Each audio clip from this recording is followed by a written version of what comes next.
You can also custom format numbers so that if it's a 0, it either goes blank or it can have a dash.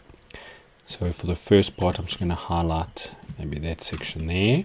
I'm going to right click, go to format cells. And what you'll see is we can go to the accounting option. The symbol is none. So that's all fine.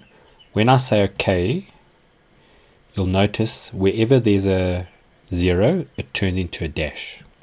So that's one way of turning items into a dash. We don't really love the accounting feature because if, for example, I put a currency on it, it's okay. We don't like the currency symbol being on the far left. So you can see we can do some custom formatting for that.